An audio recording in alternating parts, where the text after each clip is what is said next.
Isaías capítulo 6, versículo 9 al 13. Isaías capítulo 6, versículo 9 al 13. Dice la escritura allí: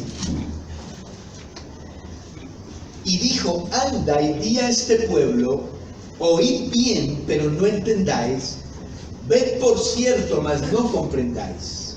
Engruesa el corazón de este pueblo y agrava sus oídos y ciega sus ojos, no sea que viendo con sus ojos y oyendo con sus oídos y entendiendo con su corazón se conviertan y sea sanado. Entonces dije yo, ¿hasta cuándo, Señor? Y respondió él, hasta que las ciudades estén asoladas y sin moradores y no haya hombres en las casas y la tierra esté hecha un desierto. Hasta que Jehová haya echado lejos a los hombres y multiplicado los lugares abandonados en medio de la tierra. Y si quedare aún en ella la 10ª parte, ésta volverá a ser destruida. Pero como el roble y la encina, que al ser cortados aún queda un tocón, así la simiente santa será su tocón. Amén. Padre, bendice el día de hoy tu palabra. Aquí estamos nosotros, somos tus siervos. Y la actitud de nuestro corazón esta mañana es: habla, que tu siervo escucha, Señor. Lo que tú quieras decir, lo que tú hayas puesto en el corazón del predicador, o lo que tú hayas dirigido al predicador, Señor. Venimos aquí, Padre Santo, a oírlo, Señor, y estar dispuestos para obedecerlo, llevarlo a buen término, Padre Santo. En nombre de Cristo, cada persona hoy aquí congregada se lleve una palabra en su corazón, una palabra que le haya atravesado, que haya sido contundente, Padre, y que nos saque, Señor, del adormecimiento, de la rutina, de la costumbre espiritual, Señor, a vivir una vida cristiana apasionada, Señor, en nombre de Jesús de Nazaret. Gracias, Padre, gracias, Señor. Amén y amén. Amén. Tomen asiento, por favor, queridos hermanos. El título de la enseñanza hoy es: cuando Dios no quiere salvar. Cuando Dios no quiere salvar. Lo primero que quiero decirles sobre este texto es que este texto es muy importante porque es, sobre todo en versículos 9 y 10, el texto más usado en el Nuevo Testamento. El texto que más veces se cita en el Nuevo Testamento del Antiguo Testamento es este. Entonces lo citan, por ejemplo, en el Evangelio de Mateo, lo citan en el Evangelio de Marcos, lo citan en el Evangelio de Juan, en el de Lucas, en Hechos de los Apóstoles, y también es citado en la carta a los Romanos. Si no me falla a mí la memoria, mi buen entender, este es el texto más usado del Antiguo Testamento y del Nuevo Testamento. Es muy importante. Debe ser muy importante lo que aquí dice, ¿ah? Con tal de que eso hagan los evangelistas, el apóstol Pablo, Lucas, al citarlo en el Nuevo Testamento. Lo otro que quiero decirles es que hace parte de un texto muy famoso, que es el llamado a Isaías. Todo el mundo conoce el llamado a Isaías. Hay hasta canciones, ¿no?, dedicados a este texto, ese que dice, heme aquí, envíame a mí, ¿no? Hay varias canciones que tienen ese estribillo allí, heme aquí, envíame a mí, que es lo que Isaías dice, ¿no? Dios está buscando a quien enviar. Isaías se ofrece y dice, heme aquí, envíame a mí. Y apenas Isaías dice eso, se le da el mensaje que él tiene que predicar. Entonces dice, listo, ¿quiere? Bueno, entonces lo que va a ir a decir es esto. Ahora, no sé si al leer usted quedó en las mismas, ¿no? Como que usted leyó y dijo, ni entendí qué quiso decir aquí el Señor, ¿verdad? U otros pudieron haber quedado con la sospecha, y puede que se estén preguntando en este momento, ¿entendí bien? ¿Será que lo que acabo de leer ahí es lo que yo estoy enseñando? Porque en realidad lo que este texto dice es bien llamativo, es bien particular, porque digamos, es una faceta de Dios que no conocemos. Una faceta de Dios que como que no nos gusta. Una faceta de Dios de la que no se habla. de la que no se predica, de la que no se dice gran cosa. Tal vez mientras usted me oiga hablar esta mañana diga, pero ese no es el Dios que a mí me han presentado, pero ese no es el Dios que a mí me dijeron, ese no es, porque ¿cómo Dios va a hacer una cosa de estas como la que nos describe este texto bíblico, verdad? Bien particular, bien llamativo. Entonces, para irlo descubriendo, vamos a mirar tres aspectos de este texto bíblico que nos van a ir desentrañando eso de Dios, tan particular en este texto, tan extraño para nosotros en este texto. Lo primero, vamos a ver el pueblo del profeta. El verso 9, ¿verdad? Dice ahí, y dijo, anda y guía a este pueblo, oíd bien, pero no entendáis, ved por cierto, mas no comprendáis. Este es uno de esos textos que uno lee y queda en las mismas. Dice, ¿cómo así? ¿Eso qué quiere decir? Entonces uno se pone a estudiar, a meditarlo y descubre que esto era un proverbio antiguo, ¿sí? Que en este texto es elevado a la categoría de poema, o sea, lo citan en forma de poema. Y lo que decía el proverbio era algo así como, ciertamente escuchas, pero no entiendes. Ciertamente lo ves, pero no lo reconoces. En el versículo 9, el Señor lo que está haciendo es describiendo el Israel contemporáneo a Isaías. Está mostrando que este es un pueblo que aunque tiene oídos, no oye, no quiere entender. Está diciendo que este es un pueblo que aunque ve, no puede comprender las cosas. En pocas palabras, el pueblo de Israel era un pueblo terco, rebelde y desobediente. Este era el pueblo de Israel. Ahora, fíjese que esta es la historia también de muchas personas hoy día. Hoy no lo llamaríamos con ese proverbio, pero el Señor Jesucristo usó una frase para describir este tipo de personas, ¿no? Y la frase es, son oidores, pero no hacedores, ¿verdad?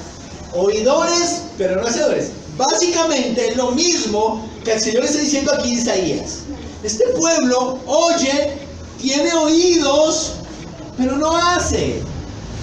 Quiere ir contra mi voluntad, es un pueblo terco, es un pueblo rebelde, es un pueblo desobediente. Un pueblo endurecido, sin sensibilidad espiritual alguna. Y esta es la condición, el estado de mucho pueblo de Dios hoy. Ellos están endurecidos, ellos están insensibles espiritualmente. Esa es su condición.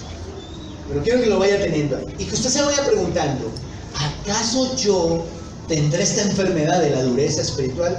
¿De la dureza de corazón? ¿Acaso yo tendré esta enfermedad espiritual de la insensibilidad? ¿Mi corazón será que ha estado o está encallecido? Y usted dirá, pero ¿cómo es un corazón así? No sé, entonces, vaya solo sabiendo que un corazón con esa enfermedad espiritual es terco, es rebelde, es desobediente. Amén. Fíjense. Este es el pueblo del profeta.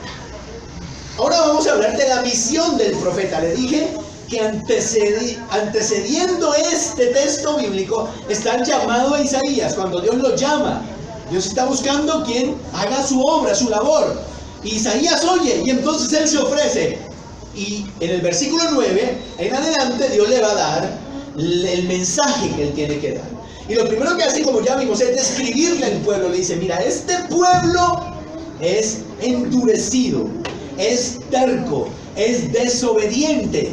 Y ahora, ¿qué vas a hacer tú? ¿Qué piensa usted que haría entonces? ¿A qué sería llamado un profeta? ¿Qué leemos por lo general en los profetas?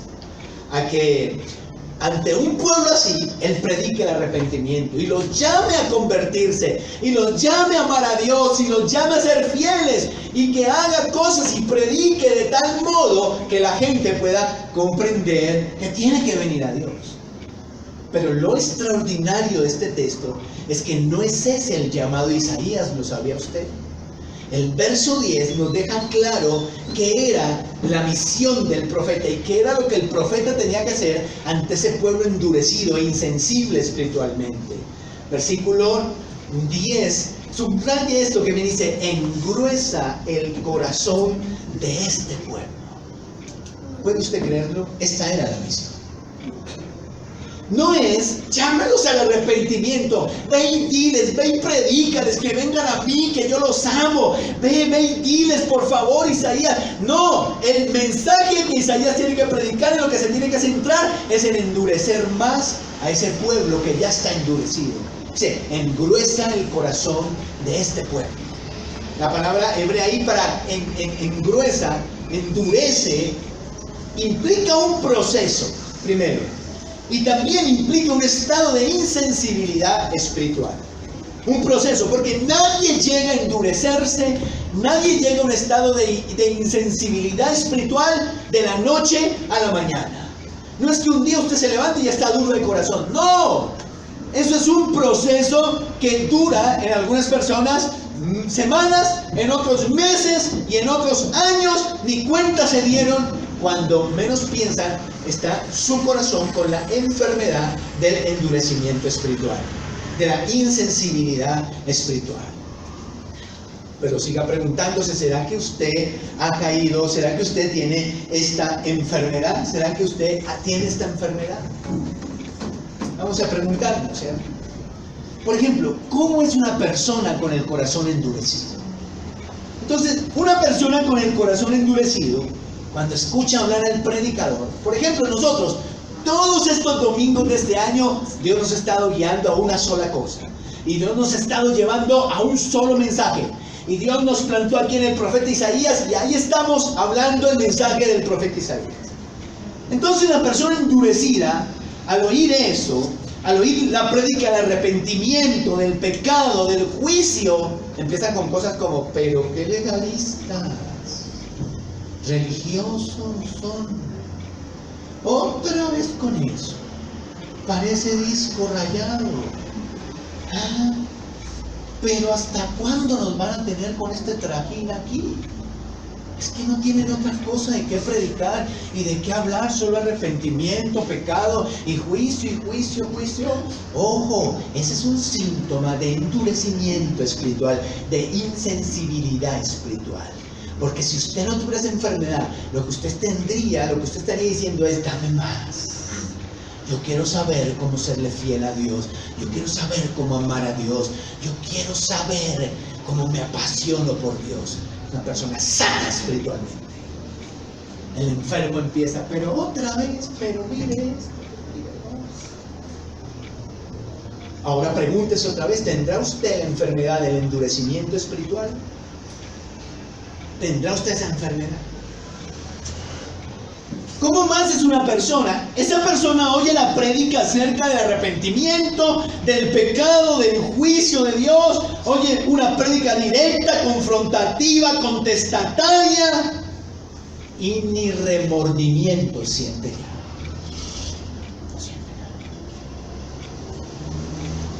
A mí me llamaba la atención, hermano, y le comentaba a los hermanos el viernes. Y yo me quedé meditando en eso. Y dije, pero el viernes, preparándome para esta enseñanza, quise oír una de las enseñanzas. Usted sabe que yo las grabo y las cuelgo en las redes y todo eso. Y me puse a oír esa de rameras. Y yo sentía vergüenza oyendo. Pero si yo digo todas esas cosas. Y sinceramente les digo, me parecía a mí como si cuando yo me subiera aquí yo perdiera la conciencia de las cosas, o perdiera la magnitud del impacto de mis palabras, o no entiendo de verdad, porque ahí sentado yo sentía escalofríos oyéndome y sentía vergüenza escuchándome. Yo decía, pero yo digo todo eso, Dios mío, qué vergüenza, que antes hay gente en la iglesia todavía. No, de verdad yo estaba pensando así en ese momento. Yo decía, pero pues realmente fuerte, confrontador, directo, sin minucia, sin arandelas. Pero ¿sabe qué hace la persona endurecida espiritualmente? Ni remordimiento siente. Usted le puede decir lo que quiera, como se lo quiera decir, de la manera que se lo quiera decir. Nada lo mueve, nada lo conmueve. Está enferma esa persona. Está enferma, no siente remordimiento. Ni siquiera está pensando en cambiar. Oye, se le dice, mira, Dios le dice, mira, ese pecado está mal. No puedes seguir en eso. No puedes caminar en eso. No puedes andar en eso. Saben que Dios quiere que les sirva. Saben que Dios quiere que evangelicen. Que tengan una vida de comunión con Él. Lo saben. Lo escuchan. Y ni siquiera están pensando en cambiar. Esa persona tiene una enfermedad. Se llama endurecimiento espiritual. Endurecimiento espiritual. No siente remordimiento, no se mueve a cambiar, no se inmuta y lo peor de todo, no le importa. No le importa en lo más mínimo. Dice, pastor, pregúntame si me importa lo que tú dices allá. Pastor, pregúntame si a mí me interesa todo eso que Dios me ha dicho, que deje el pecado, que me consagre, que tenga vida espiritual, que todo lo que Dios me ha dicho, pregúntame si me importa. No me importa. Esa persona tiene una enfermedad espiritual. Es como un cáncer en él. Endurecimiento espiritual. Insensibilidad espiritual.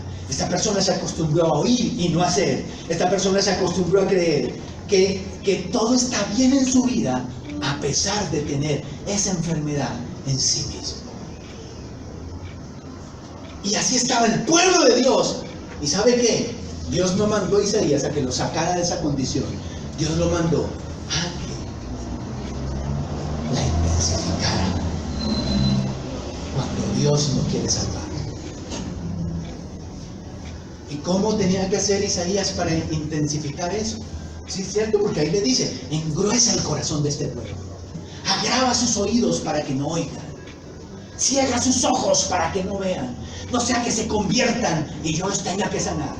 Dios no quería sanarlos ya, Dios no quería que se convirtieran, Dios no quería ya ese arrepentimiento. Y dice, y ahora yo te mando allá a que tú los endurezcas peor, los hagas peor de lo que son. ¿Cómo lo hace? Aburriéndolos. Abúrralos. No le gusta la tabla, déle más tabla. Y este domingo hay tabla, y el otro hay tabla, y el otro también hay tabla. O se convierten o se enojan. Así. Sígueles hablando contra el pecado. Sígueles hablando contra su falta de consagración. Sígueles hablando de su tibieza espiritual. Sígueles hablando, aguijonéalos, moléstalos, repréndelos, exhórtalos, háblales. Hasta que se les salga por las narices ese mensaje. ¿Qué pasa? Entonces, el que ya está endurecido, se endurece peor. Y ese es un juicio de Dios sobre él. El que abre los ojos se convertirá. Ya vamos a hablar de eso. Pero yo creo que usted empieza a entender eso. Dios había decidido enjuiciar al pueblo de Israel. Y para ello no les mandó un profeta que les anuncie. No, les mandó un profeta con la misión de endurecerlos peor y de volverlos peor de lo que ya eran.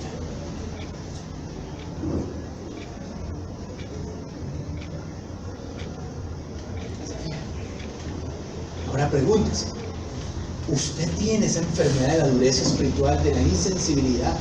Porque si usted está comprendiendo el mensaje que Dios le está dando, usted está en un grave peligro, en un delicadísimo peligro.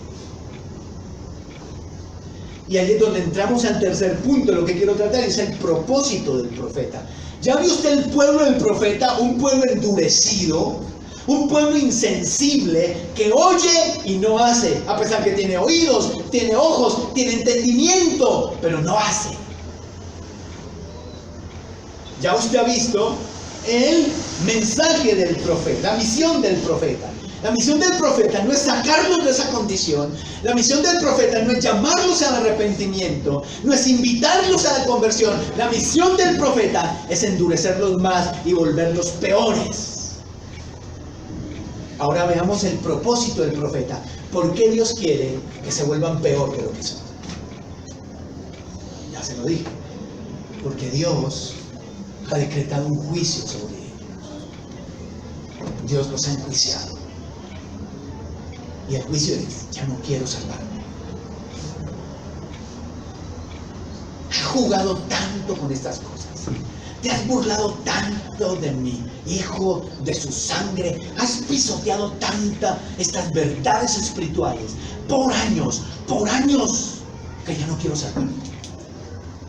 Pero Señor, si el profeta Ezequiel dice: no quiero la muerte del impío, en efecto Dios no quiere la muerte del impío, por eso envía a su Hijo Jesús a morir, y por eso ha enviado profeta tras profeta a nuestras vidas a llamarnos al arrepentimiento. Pero cuando el corazón sigue duro a pesar de todas esas cosas, usted se halla en un peligro, y el peligro es que Dios decida un día no salvarlo. Y que Dios decida enviar un profeta a que lo endurezca peor. Que Dios decida actuar activamente en su corazón para Él mismo endurecerlo a usted, y que usted ya no se arrepienta porque Dios ya no quiere salvar. Tenemos de eso un ejemplo: el faraón. ¿Se acuerda el faraón? Dice la Biblia que el Señor lo endureció. Es que no fue Satanás, no fueron los demonios, ni siquiera fue él mismo el que se endureció. Dice la Escritura que Dios endureció al faraón, lo volvió terco y rebelde para glorificarse en él. Pero no es que faraón fuera una perita en dulce, él fuera un santito que oraba todos los días y obedecía al Señor. No, él ya era malo. Despreció las ocasiones donde Dios lo llamó. Despreció la gloria de Dios, despreció los milagros, las plagas que Dios envió para llamarlo a que se arrepintiera. Y entonces, cuando Dios vio esto en Faraón, Dios empezó a actuar activamente en el corazón de Faraón para endurecerlo. Cuando Dios ya no quiere salvar, un juicio, un juicio. Si lee el final del versículo 10: y oyendo con sus oídos y entendiendo con su corazón se convierta y sea sanado. No sea que viendo con sus ojos y oyendo con sus oídos y entendiendo con su corazón se convierta y sea sanado. Y sea sanado. ¿Qué quiere decir eso? Si tú no vas y los endureces, si yo no actúo sobre ellos para endurecerlos, puede que quieran arrepentirse, pero yo ya no quiero que se arrepientan y se sanen. Pero pastor, las misericordias de Dios son nuevas cada mañana. Pero las misericordias de Dios tienen un límite. Pero la paciencia de Dios tiene un límite. Algunos de ustedes llevan conociendo a Cristo desde niños y lo único que han hecho es pisotear a Jesús. Otros de ustedes han conocido a Cristo desde jóvenes y lo único que han hecho es desobedecer y desobedecer y desobedecer los mandatos del Señor. Algunos llevan años metidos en las iglesias desobedeciendo, rebeldes, tercos, encallecidos contra el Señor. Usted está en un grave peligro. Puede ser hoy el día donde Dios diga: ahora, a partir de hoy, no quiero que te salves. No quiero que te salves. No quiero. Usted no puede saber si Dios le está diciendo esto hoy, porque esta es su última oportunidad. Antes de que Dios diga: yo mismo iré contra ti a endurecerte. Usted lo sabe. Como puede ser hoy, puede ser en 15 días, o puede ser en un año, o en 2. Pero vive Jehová que si usted continúa en un estado de rebeldía y terquedad, de no hacer lo que sabe que Dios le manda hacer, llegará el día donde Dios diga: no quiero que te salves. Y dice: ay, pero eso solo ahí. No, el Nuevo Testamento no dice eso. No, vamos a leer el Nuevo Testamento. Romanos capítulo 1. Romanos capítulo 1. Verso 25. Romanos capítulo 1, verso 21, perdón. Dice, pues habiendo conocido a Dios. Ojo, aquí habla de gente que conoce a Dios. ¿Qué dice? No le glorificaron como a Dios. Versículo 21 es hoy. Ni le dieron gracias, sino que se hicieron vanos en sus pensamientos y su necio corazón fue entenebrecido.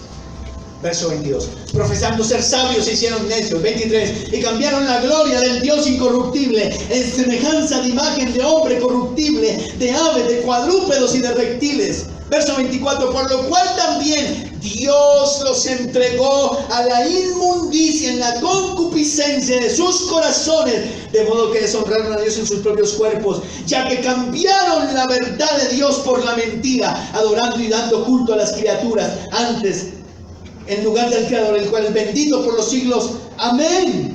Verso 28. Y como ellos no tuvieron a bien el reconocer a Dios, Dios los entregó a una mente reprobada para hacer cosas inapropiadas. ¿Se fijan? Esto es lo mismo que está pasando en Isaías. Lo leyó. Verso 24. Por lo cual también Dios los entregó a la inmundicia en las concupiscencias de sus corazones. Verso 28. Y como Dios los entregó a una mente reprobada para hacer cosas inapropiadas. Es como Dios diciendo, entonces usted quiere hacer de su voluntad. Entonces usted quiere hacer de su vida. Entonces usted quiere hacer lo que usted quiere. Entonces usted no quiere tenerme en cuenta a mí. Entonces yo lo entrego a usted a lo vano de sus pensamientos, a su carne, a su propia concupiscencia. Sígala. Cuando Dios ya no quiere salvar. Cuando Dios dice, ya no quiero arrepentimiento, ya no quiero conversión. Perfectamente posible. Y usted no sabe si ese día es hoy. Por eso el día de salvación es hoy. El día de la conversión es hoy. El día del arrepentimiento es hoy. Oye, pastor, pero a mí nunca me habían dicho esto. ¿Cómo estas cosas? ¿Tú qué estás diciendo, pastor? Este no es mi Dios. Yo no sé estas, ¿cómo así? Este no es mi Dios. Este es el Dios de la Escritura. Y el otro que te vendieron es un asqueroso ídolo. Este es el Dios de la Escritura. La gente tiene que dejar de creer que Dios es Papá Noel. Y que podemos pisotear hasta el cansancio la sangre de Cristo y despreciar al Hijo de Dios hasta que nos llegue aquí y que nada va a ocurrir y que nada va a pasar. Cuidado, está usted bajo peligro. Puede que llegue un día donde Dios ya no quiera salvar. Fíjese, Segunda Tesalonicenses capítulo 2 versículo 11 y 12. Segunda Tesalonicenses capítulo 2 versículo 11 y 12. Yo sé que después voy a ir a la grabación y no voy a poder creer lo que estoy haciendo, pero ya. Verso 11. Por esto Dios, ojo, subraye Dios, Dios les envía un espíritu engañoso. Dios haciendo estas cosas. Dice usted, Dios enviando espíritus de engaño a la gente. Dios, sí, Dios. Dios les envía un espíritu engañoso para que crean a la mentira.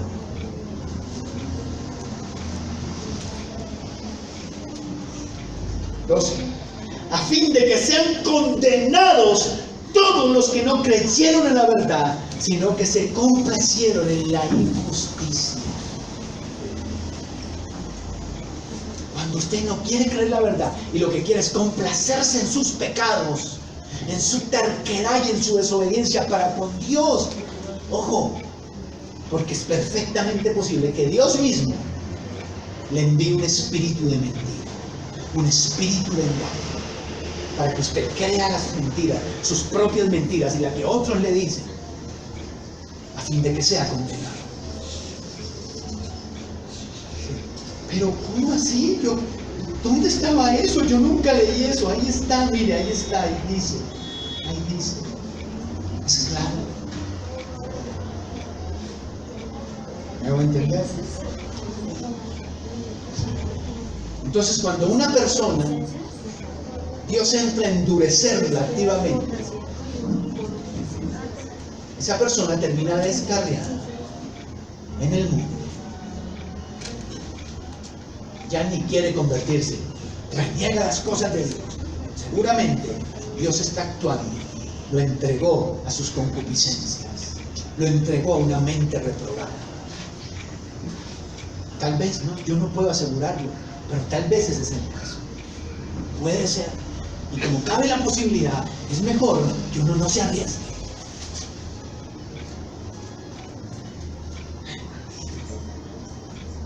Esa gente termina en la iglesia, pero muertos espiritualmente. No hay vida espiritual, no hay pasión, no hay fuego en sus almas. Una religiosidad, ahí sentado el domingo, oye, no hace. Cabe la posibilidad de que sea Dios endurecido. Puede ser. Y como cabe la posibilidad, es mejor que ni usted ni yo nos arriesguemos. Y que vayamos a la fija. Y la fija es santidad, arrepentimiento, conversión. Pero le voy a decir dónde termina la mayoría de esa gente. La mayoría de esa gente termina en las sectas. Allá termina. Siguiendo a falsos maestros, siguiendo a falsos pastores. Allá termina. Como no quisieron amar, como no quisieron recibir la verdad de Dios, Dios los enjuicia y los manda a las sectas a que sigan falsos predicadores y falsos maestros. Allá termina. Allá culmina su vida espiritual. Como no quieres verdad y quieres mentira, yo te voy a dar una buena dosis de eso. Como no quieres oír la verdad, entonces ve a oír mentiras, las que te gustan, las que te animan, las que te hacen sentir el fresquito. Vas a oír mentiras. Dios les envía un poder engañoso. Cabe la posibilidad. Y como cabe la posibilidad, mejor ni nos arriesguemos. No nos arriesguemos a que Dios un día diga, ya no quiero salvar. Ya no quiero. Lo único que hay para ti es un espíritu de engaño. Lo único que hay para ti ahora es un espíritu de mentira. No nos arriesguemos.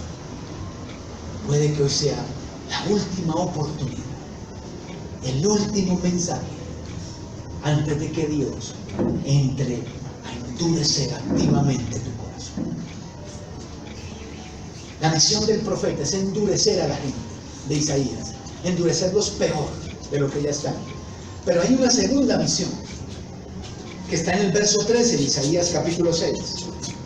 Y con esto terminamos. Isaías capítulo 6, verso 13, dice, y si quedara aún en ella la 10ª parte, esta volverá a ser destruida. Y luego dice, pero como el roble y la encina que al ser cortados aún quedan sin tocón, así la simiente santa será su tocón. El segundo propósito del profeta es que de entre esa multitud de endurecidos, entre esa multitud de gente insensible, encallecida, terca y rebelde, ahí está la simiente santa, el remanente fiel, los poquitos. El profeta tiene la misión de hablarle a ellos también y de sacarlos de esa multitud. La simiente santa, habla aquí, la simiente santa será un tocón quiere decir un retoñito. Un retoñito. No es un árbol, la simiente santa no es un bosque, ni es un árbol, es un retoño, unos pocos que oyen y hacen Esa es su principal característica. El remanente fiel, la simiente de Dios, oye y hace. La simiente fiel viene a humillarse, viene a arrepentirse. Viene a humillarse, viene a arrepentirse. La principal característica de la simiente fiel, de la simiente santa, es que oyen la voz de su maestro y la siguen.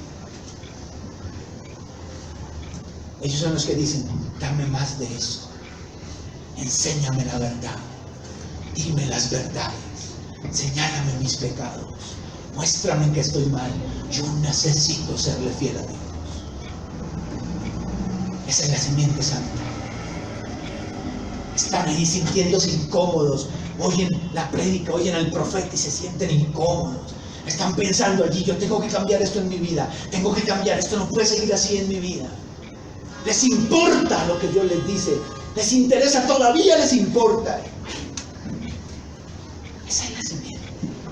Y el profeta tiene el propósito de hablarles a ellos y de sacarlos de esa multitud. Vengan acá. Ustedes son otra raza. Ustedes son otro tipo de personas. Ustedes no tienen que estar entre estas personas. Ellos recibirán lo que se merecen. Pero ustedes sigan al Señor. Vengan, síganlo con fidelidad. La simiente santa no le importa sufrir, no le importa la persecución, no le importa el sacrificio. A la simiente santa no le importa el dolor. La simiente santa solo quiere una cosa en su vida y es obedecer lo que sea que Dios les pida hacer. Esta es la simiente santa. Usted será de esa simiente. Usted pertenece a esa simiente santa. A ese retoñito, a ese tocón. Pertenece. Usted pertenece al grupo de los endurecidos, los que están enfermos. ¿Cuál pertenece usted? Vamos a estar sobre nuestros pies.